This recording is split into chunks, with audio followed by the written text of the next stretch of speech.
집안을 깔끔히 정리해야 한다는 당연한 사실을 모르는 사람은 없습니다. 단지 우리는 고된 노동, 장거리 출퇴근, 좁은 주거 공간, 자녀 양육 등으로 힘든 일상에서 정리할 여유가 없을 뿐입니다. 우리의 뇌는 하루에 사용할 자제력의 양이 정해져 있습니다. 이미 집에 오면 그 자제력은 고갈된 상태고 청소는커녕 씻을 힘도 없어서 소파나 침대에 누워 누가 씻겨줬으면 하는 마음이 듭니다. 그렇다면 부자들의 집은 단순히 청소부를 고용할 능력이 갖춰졌기 때문에 깔끔하게 유지되는 것일까요? 아니면 부자가 되기 전부터 정리정돈을 실천했던 것일까요? 부자들은 가치 없는 곳에 돈과 시간을 낭비하지 않습니다. 앞으로 말씀드릴 부자들이 정리정돈을 중요하게 생각하는 3가지 이유를 들으시면 당장 방정리부터 해야겠다는 마음이 드시게 될 겁니다. 청소력의 저자 미스다 미츠히로는 오래도록 하우스 클리닝 일을 하며 서민부터 부잣집까지 셀 수 없이 많은 유형의 방을 청소하고 주인과 교류하며 깨닫게 된 것을 책에서 말합니다. 첫째, 더러운 집은 부정적 에너지를 끌어당긴다. 1969년 스탠퍼드 대학의 심리학자 필립 짐바르도 교수의 실험 깨진 유리창의 법칙은 정돈된 상태의 힘이 얼마나 강한지를 보여줍니다. 깨진 유리창 실험은 2대의 자동차 중 한 대는 본닛만 살짝 열어두고 다른 한 대는 보닛을 열고 창문을 조금 깬 상태로 놓았습니다. 보닛을 연 다음 방치했다는 점은 같았지만 유리창이 살짝 깨졌다는 차이만으로 유리창이 깨진 차량의 배터리가 10분 만에 도난당하고 타이어가 빠져 있었으며 낙서와 쓰레기가 난무하다 고철 상태가 되도록 파손되었습니다. 정리가 안 된 상태의 방은 깨진 유리창이 되어 우리의 삶 속에 온갖 부정적인 것들을 침입하게 합니다. 셀 수 없이 많은 방을 의뢰받고 청소하며 저자가 느낀 것은 단순합니다. 방이 더러운 사람은 불행한 느낌이 강하고 방이 깨끗한 사람은 행복감이 강하다. 방의 상태와 그 사람이 느끼는 행복감이 무슨 연관이 있을까요? 극단적인 예시지만 정신병동에 근무하는 간호사들이 공통적으로 관찰한 현상이 있습니다. 정신질환을 겪는 환자의 초기 증상은 방을 청소하지 않는 것부터 시작되었으며 병이 진전될수록 서서히 옷차림이 불결하고 목욕조차 하지 않았습니다.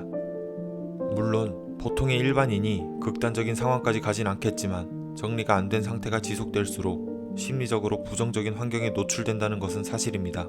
살면서 안 좋은 일들이 동시에 일어난 경험을 하신 적 있으신가요? 연인과 다투고 직장 상사에게 시달리고 심지어 접촉사고도 발생하는 최악의 상황. 이를 뜻하는 설상가상이라는 사자성어도 탄생할 정도로 많은 이들이 겪는 상황입니다. 어지러운 방과 같은 부정적 환경은 부정적 감정을 유발하고 부정적 감정은 부정적인 사건을 일으키는 것입니다. 난 방이 어지럽다고 해서 내 감정이 부정적이진 않아 라고 생각하는 분들도 있으실 겁니다. 하지만 1만 시간의 법칙을 탄생시킨 데니얼 레버틴의 저서 정리하는 뇌에서는 이렇게 설명합니다. 인간의 뇌는 집안의 잡동사니들과 마주하는 순간 스트레스 호르몬인 코르티솔 수치가 급격히 치솟고 코르티솔 수치의 상승은 만성적인 인지기능 장애, 피로, 면역력 저하 등으로 이어진다. 공술의 공수거라는 말이 있습니다. 우리는 죽을 때 어떤 것도 가지고 가지 못합니다. 필요 없는 것은 용기를 가지고 과감하게 버립시다. 과거의 굴레, 반복된 악습관, 잘못된 선택을 일단 청산하는 것으로 시작해봅시다. 아마 대청소가 끝나게 되면 새롭게 태어난 기분이 드실 겁니다. 둘째, 깨끗한 집에선 뇌가 최적화된다. 프린스턴 대학의 한 연구에 따르면 정돈되지 않은 어수선한 환경에선 집중력이 떨어진다고 밝혀졌습니다. 사람은 작업과 관련 없는 물체를 보게 되면 신경이 분산되어 집중력과 효율성이 떨어집니다. 물건이 아무렇게 쌓인 방에서 독서, 일기, 명상, 계획 세우기 등을 할 마음이 들지 않을 뿐더러 한다고 하더라도 지속할 수 없는 이유입니다. 신경과학계에 밝혀진 재밌는 실험이 있습니다. 사람들에게 볼펜과 사인펜 중 어느 것으로 쓸 것인지 고르게 하는 선택을 반복적으로 시킵니다. 단순하고 사소한 의미 없는 결정들을 연이어 내리게 하다가 마지막에 중요한 결정을 내리게 하는 실험이었습니다.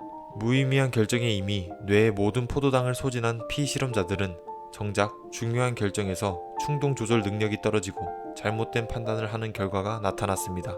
애플의 창립자 스티브 잡스는 항상 청바지에 폴라티를 입고 다녔으며 페이스북을 창립한 마크 저커버그는 항상 회색 티셔츠를 입고 다닙니다.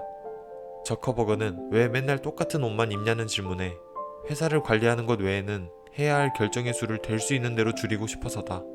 먹는 것, 입는 것과 같은 일상의 작은 일들을 처리하는 데 에너지를 소진하면 내일에 전념할 수 없다 라고 답했습니다. 이외에도 여러 성공한 사람들은 쓸데없는 곳에 뇌의 포도당을 소진하지 않습니다. 우리의 뇌는 하루에 결정할 수 있는 결정력의 총량이 정해져 있습니다. 결정력의 한계에 도달하면 중요도와 상관없이 더 이상 이성적인 판단을 내릴 수 없습니다. 아침에는 살이 찔 것을 걱정하며 가벼운 과일이나 간편식으로 해결했던 사람이 저녁엔 자신도 모르는 사이 고열량 야식을 먹고 디저트까지 먹는 이유입니다.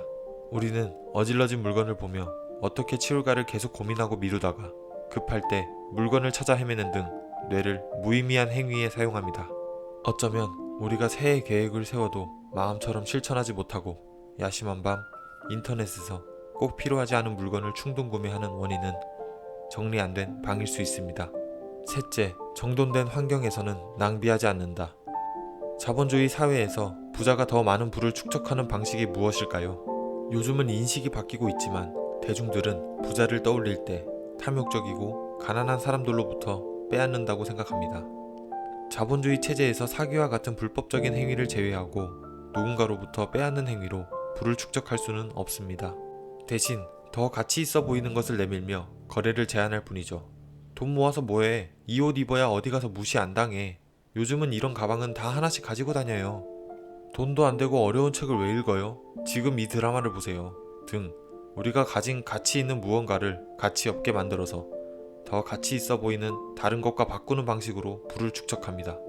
조금의 불편을 해소하기 위해, 잠깐의 즐거움을 위해, 소유의 기쁨을 얻기 위해 어딘가에 홀린 사람처럼 우리의 지갑을 열게 만들고 우리의 시간을 낭비하게 만듭니다. 정리정돈을 하며 내가 왜 이런 쓸데없는 물건을 샀을까 하고 곰곰이 생각하다 보면 내가 어떤 종류의 속임수에 넘어가는지 느껴지실 겁니다. 혹시 100% 환불 보장이라는 문구나 14일간 무료로 체험해보시고 구매하세요 라는 말에 이끌려서 제품이나 서비스를 이용해보신 적 있으신가요? 소비자를 위한 혜택처럼 보이지만 이는 인간의 소유 효과를 노린 상술입니다. 소유 효과란 어떤 물건이든 자신이 소유하게 되면 그 물건의 가치를 높게 평가하는 현상을 말합니다. 이러한 효과로 인해 자신의 손에 들어온 물건은 특별한 경우가 아닌 이상 좀처럼 환불하지 않는 것이죠. 물건이란 사용할 때 비로소 가치가 있는 것입니다. 소유 효과에서 깨어나 사용하지 않은 물건은 과감하게 버리거나 처분할 수 있는 결단이 필요합니다. 그러나 대부분 이러한 결단을 내리기 어려워합니다. 이는 현상 유지 편향에 의해 나타나는 것인데 쉽게 말해 그냥 하던 대로 할래, 원래 있는 대로 내버려 둬 라는 태도를 말합니다. 이런 태도가 나타나는 원인은 사람은 이익보다 손실로 인해 받는 심리적 고통을 2배 더 크게 느끼기 때문입니다. 1억을 벌던 사람이 갑자기 1억 2천만 원을 벌게 될 때의 기쁨보다 8천만 원만 벌게 될 때의 더 큰 심리적 고통을 느끼는 것과 같습니다. 지금은 필요 없고 공간만 차지하지만 나중에 그 물건이 필요해질 때 버린 물건을 엄청난 손실로 생각하게 되는 것이죠. 버린 것을 후회할까봐 그냥 두는 것을 선택하는 것입니다. 그러나 이런 걱정을 떨쳐버리고 과감하게 버리셔야 합니다. 사용하지 않을 물건을 다시 사용 안 할 확률은 90% 이상이며 물건을 버리지 않고 정돈되지 않은 환경이 유지될 경우 앞서 말한 부정적인 에너지를 끌어오고 집중할 수 없는 뇌의 상태가 유지되며 일상 속 잘못된 판단이 누적될 수 있습니다. 이에 따른 손실은 물건을 버림으로써 발생한 비용보다 훨씬 클 것이기 때문입니다. 정리 컨설턴트에서 가장 유명한 인물인 곤도 마리에는 물건을 만져보고 설렘이라는 기준으로 판단하라고 제시합니다. 설렘이라는 것은 감정적 기준이므로 3초 안에 물건을 버릴지 말지 결정할 수 있습니다. 만약 그 결정이 오래 걸리거나 결정하지 못했다면 그 물건은 어떤 느낌도 주지 못하는 잡동사니일 확률이 높습니다. 감정은 오래 생각한다고 느껴지는 것이 아니기 때문입니다.